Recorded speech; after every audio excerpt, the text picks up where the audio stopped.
Bonjour, alors je vais faire une courte vidéo pour réagir à toutes les horreurs que je vois défiler dans les médias et dans certaines organisations dites de gauche ou progressistes à propos de ce qui se passe dans la Ghouta et en Syrie en général.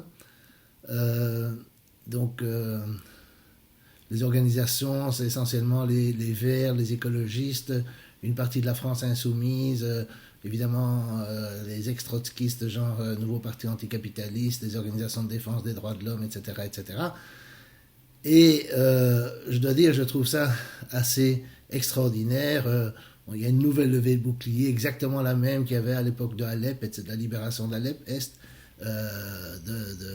disant que voilà, le régime assassine la population civile, que c'est horrible, il faut intervenir, et c'est l'indifférence générale alors qu'on en parle tout le temps sur tous les tons. Et alors évidemment on blâme la Russie, etc., etc. Bon. Alors, moi je ne suis pas un expert de la Syrie, je prétends pas être un expert de la Syrie, et je prétends qu'on n'a pas besoin d'être un expert de la Syrie pour comprendre un certain nombre de choses. Premièrement, le récit qu'on nous a sorti depuis 2011 ne tient manifestement pas debout. En 2011, quand l'insurrection a commencé, on nous a dit qu'Assad allait être vite renversé.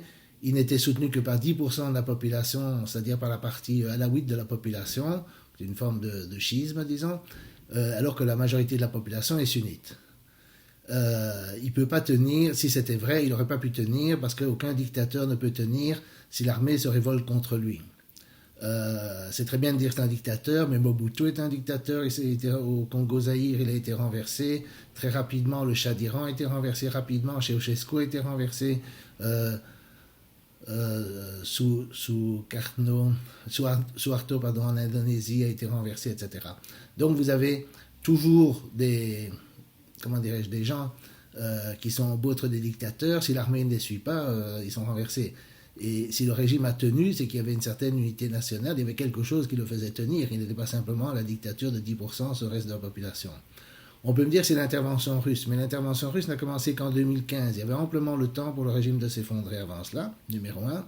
Numéro 2, les bombardements russes n'ont rien à voir avec les bombardements américains en Vietnam. Or, le gouvernement américain a bombardé le Vietnam pendant des années, et ça n'a pas permis alors là-bas de se maintenir. Donc de nouveau, si le gouvernement ne tenait que à cause de l'intervention russe, je ne vois pas comment il aurait pu tenir si longtemps.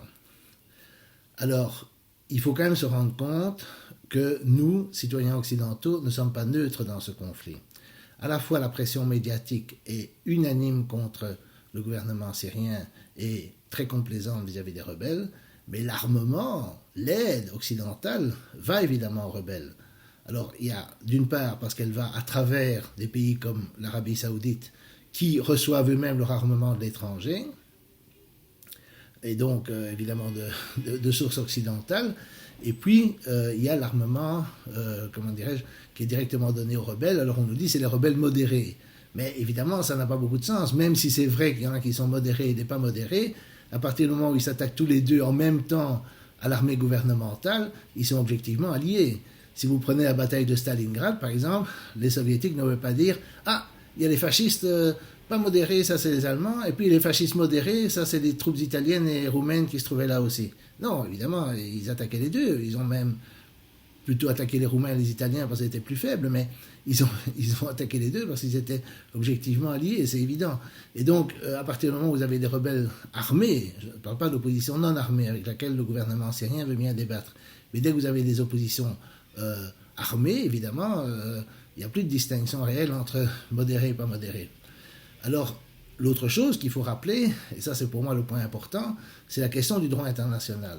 Le droit international reconnaît l'égale souveraineté des États et la non-ingérence, le principe de non-ingérence des États dans les affaires intérieures d'un autre État. Ce n'est pas parce qu'il y a une guerre civile quelque part, même si c'est une vraie guerre civile sans intervention étrangère, etc., que vous avez le droit de vous ingérer là-dedans. On parle aussi de l'ingérence russe, mais les Russes sont invités par le gouvernement syrien. C'est comme la France au Mali. La France a été invitée par le gouvernement malien, et ce n'est pas la même chose qu'une invasion ou un bombardement quand elle n'est pas invitée, comme la France l'a fait avec la Grande-Bretagne et les États-Unis en Libye. Et donc ce sont des cas très différents du point de vue du droit international, et je reviendrai à ça, et c'est pour moi le point le plus important. Le droit international n'autorise pas la France ou l'Angleterre ou les États-Unis à donner une arme à un cent, 1 euro à l'opposition, à financer la moindre élection, rien du tout. Il n'y a rien de cela n'est légal du point de vue du droit international. Il faut bien se mettre ça dans la tête. Tous les gens qui soutiennent ces politiques d'embargo, d'intervention, de livraison d'armes, etc., sont en violation complète du droit international. Il faut bien comprendre ça. Bon. Alors, pour ce qui est de l'opposition, donc comme je dis, ça n'a pas beaucoup de sens. Alors l'opposition, évidemment, un des problèmes de l'opposition qui, à mon avis, la rend impopulaire, et ça, c'est pas contestable, c'est qu'elle tue de façon indiscriminée un certain nombre de civils. Peut-être des civils qui appartiennent aux mauvaises sectes, qui sont chrétiens, qui sont alaouites, etc.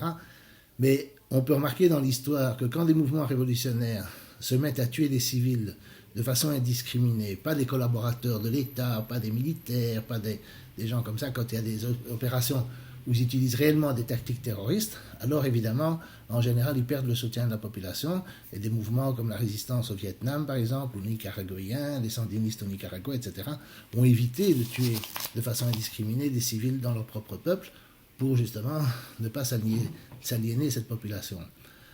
Alors évidemment, on me dira, oui, la plupart des morts sont dus au gouvernement. Mais ça, c'est évidemment parce que le gouvernement a le monopole en principe de la force armée. C'est comme ça dans toutes les guerres.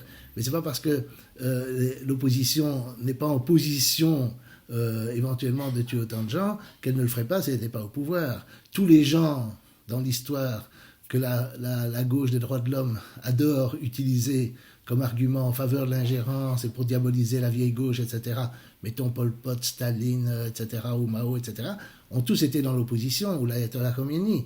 Quand Staline, avant la Révolution, était exilé en Sibérie, Lénine était en exil, l'ayatollah Khomeini était en exil. À ce moment-là, ces gens-là ne faisaient rien, évidemment.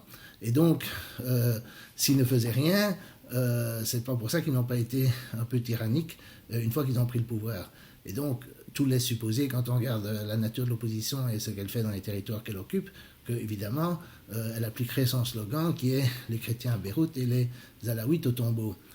Donc, cette opposition n'est pas aussi gentille qu'on veut le croire, mais n'empêche, c'est ça l'important, c'est que la position de nos gouvernements est entièrement du côté de cette opposition, même si elle était sainte, on n'a aucun droit d'intervenir, et ce soutien à cette opposition est totalement en violation du droit international. Ça, c'est le point important. Alors, évidemment, on a aussi les arguments des pro-palestiniens qui viennent nous dire « vous dénoncez les bombardements sur Gaza, mais vous dénoncez pas les bombardements sur la Ghouta quand c'est le fait de Assad, etc. 2 poids, 2 mesures, c'est pas bien, etc. » Mais ça n'a rien à voir. Le problème de la Palestine vient du fait qu'en 1948, un grand nombre de Palestiniens ont été forcés, même s'ils ont quitté volontairement, ce qui n'est pas le cas, mais ils ont été obligés à cause de la guerre, à cause de l'intervention israélienne, à la création d'Israël, à quitter leur territoire, et ils n'ont jamais pu y revenir. Ça, c'est le problème. Et ça, c'est la source du conflit. Il n'y a rien de pareil en Syrie. C'est un problème déjà de droit international. Et bien entendu, on le voit dans l'action d'Israël en soutien des rebelles, c'est évident que Israël fait partie aussi du bloc, anti-gouvernement syrien. Mais cet argument, Gaza, etc., non, ça n'a rien à voir. Le problème de Gaza, c'est pas que... Moi, j'ai jamais reproché aux Israéliens de tuer des civils à Gaza, en tout cas pas uniquement cela, mais que le problème est beaucoup plus profond et renvoie à toute la problématique du conflit israélo-palestinien. Alors, alors évidemment, le problème de cette pseudo-gauche, que j'appelle la gauche des droits de l'homme ou la pseudo-gauche, qui appelle à se mobiliser, à soutenir les rebelles ou je ne sais pas quoi, on peut lui poser la question, qu'est-ce que vous faites ? Qu'est-ce que vous voulez faire ? Vous voulez faire la guerre ? Vous voulez que les pays européens, distinguons les Européens et les Américains, vous voulez que les Européens interviennent seuls ? Les Européens n'arrivent jamais à intervenir seuls. Et en Libye, ils ne sont pas intervenus seuls, ils ont eu l'appui des États-Unis, cet appui était crucial, c'était comme ça dans d'autres conflits, évidemment en Irak, etc. Et intervenir seuls en Syrie, je leur souhaite bonne chance parce qu'ils se trouvent aussi face aux Russes. Les Russes, vous avez aussi vu l'avion israélien qui a été abattu en Syrie. Bon, s'ils attaquaient comme les Israéliens le font, les Syriens ne se priveraient pas d'abattre des avions français ou anglais.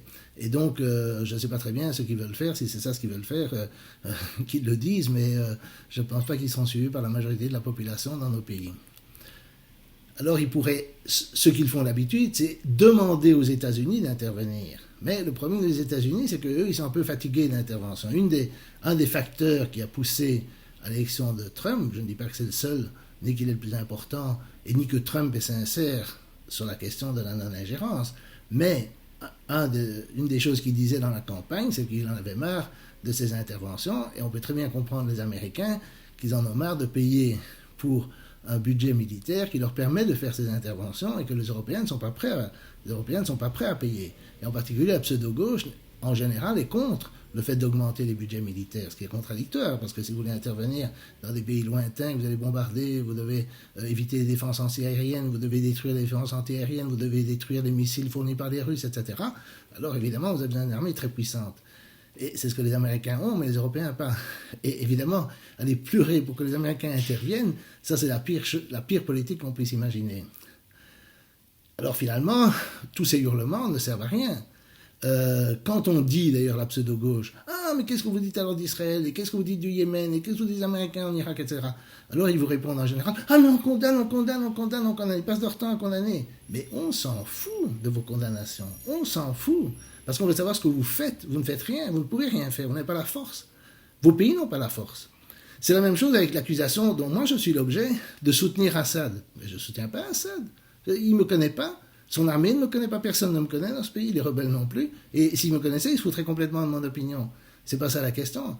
Et c'est ça qui nous amène maintenant au fond du problème, c'est que ce que je soutiens et que d'autres comme moi soutiennent, ce n'est pas une fraction ou une autre en Syrie, puisqu'on soutient la non-ingérence, on ne va pas soutenir une fraction ou une autre en Syrie.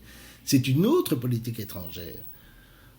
Une rupture avec la politique dite des droits de l'homme qui nous a mené à la catastrophe actuelle où nous sommes engagés dans toutes sortes de conflits, etc. Cette rupture voudrait revenir au principe du droit international, exiger que nos gouvernements respectent le droit international, d'accord, et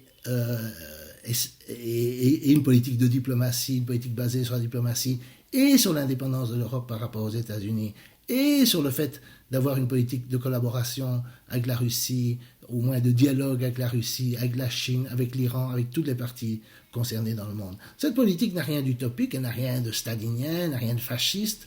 C'était la politique du général de Gaulle, c'était la politique d'Olof Palme en Suède, c'était la politique de Bruno Kreisky en Autriche, c'était la politique de plein d'hommes politiques classiques que la néo-gauche, la pseudo-gauche, a complètement liquidé en utilisant l'argumentaire des droits de l'homme pour justifier une politique d'ingérence qu'elle n'est même pas capable de mettre en place.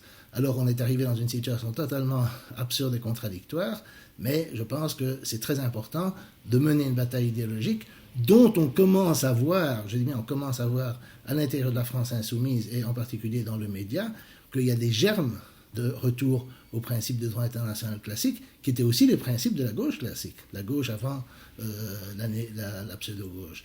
La pseudo-gauche, en fait, ce que ce sont les gens, c'est des ex-68ers qui ont été lessivés à l'époque de la Mitterrandie et qui se sont retrouvés une cause sacrée au lieu d'être ce qu'ils étaient dans le temps, communistes, maoïstes, trotskistes, etc. Ils se sont trouvés une nouvelle cause sacrée qui est cette idéologie des droits de l'homme et de l'ingérence humanitaire. Mais alors ils sont tous là à dire « on a été stalinien, on était maoïste, on s'est trompé, on demande pardon, on va être gentil avec les Américains, etc. » Mais s'ils se trompaient une deuxième fois, si justement leur alignement et leur méthode qui consiste à diaboliser les gens, à empêcher de parler, à empêcher d'avoir une discussion même sur notre politique étrangère, etc., n'était pas une nouvelle façon d'être, entre guillemets, stalinien. C'est une question qu'on pourrait poser. Bon, je vais terminer en disant que ce qui se passe aujourd'hui, en tout cas avec cette pseudo-gauche, c'est qu'elle est en train de disparaître dans les poubelles de l'histoire.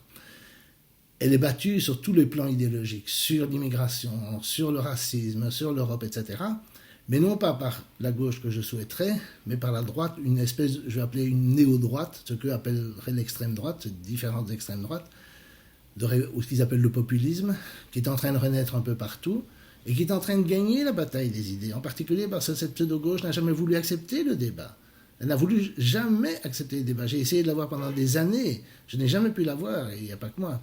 Et ce que je souhaite, c'est qu'on revienne aux principes. Et la seule chose qui pourrait nous sauver, c'est que justement en France, particulièrement, la France insoumise revienne aux principes de la gauche classique. Alors évidemment, on aurait une alternative à la pseudo-gauche qui ne serait pas d'extrême droite. Mais ça, évidemment, l'avenir nous dira si c'est possible.